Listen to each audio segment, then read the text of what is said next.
Hello kids, do you know how plants make their own food? No? Well, this video elaborates the process of photosynthesis, by which plants make their own food.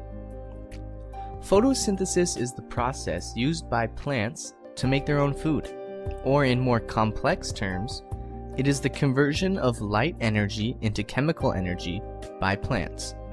This chemical energy is used by the plants for growth and nourishment. Photo means light and synthesis means putting together in Greek. When humans cook food, some essential things are required, including fire, water, vegetables, etc. Similarly, to make their food, plants also need some essential factors, including light, water, nutrients, soil, etc. Plants get light from the sun, water from the ground, and carbon dioxide from the air. All of these factors, including air, water, carbon dioxide, and sunlight, together help plants churn out their own food. Plants have tubes called xylem, located in the stems through which the water from the ground is sucked into the leaves. This system works similar to humans sucking liquids through a straw. The xylem is spread throughout the different parts of the plant, including the stem, branches, and all the way up to the leaves. The xylem transports vital nutrients to the entire plant.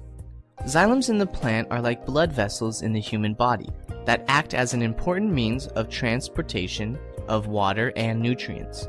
Leaves on the plant have pores, very similar to the pores on the skin of our bodies. These pores are called stomata.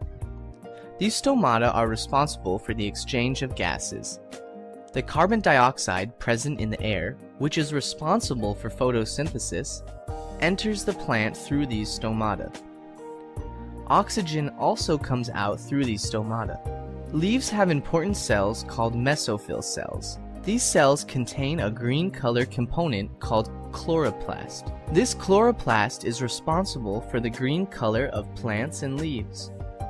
Once the carbon dioxide and the water reach the chloroplasts in the presence of sunlight, the process of photosynthesis starts to take place. The following reaction takes place in the leaves of the plant during photosynthesis. Carbon dioxide plus water in the presence of light energy results in oxygen plus glucose or carbohydrates. The products formed are glucose and oxygen. Carbohydrates, which are a form of glucose, are synthesized from carbon dioxide and water. Glucose is used by the plants for their growth. Some of the glucose is used immediately, and the extra glucose, which is not used, is stored in the form of starch in the leaves. Some amount of this extra glucose is also stored in the roots of the plants. This extra glucose is used to perform photosynthesis when there is no sunlight. Oxygen is given out into the air through the stomata in the process of photosynthesis. The oxygen that is released is used by human beings to breathe during their respiration process. Ever wondered why this process is called photosynthesis? Well, the word photosynthesis is a combination of two Greek words, photo and synthesis. Photo means light in Greek, and synthesis means putting together or combining. Hence, photosynthesis literally means combining water or carbon dioxide in the presence of light.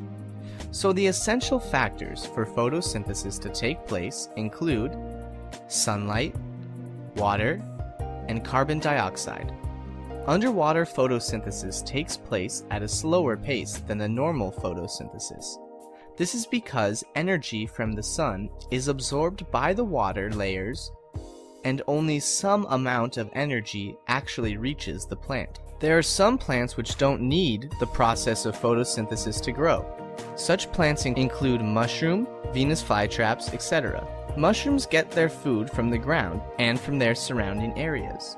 Venus flytraps trap and catch small insects which come near the leaves and eat them. Don't forget to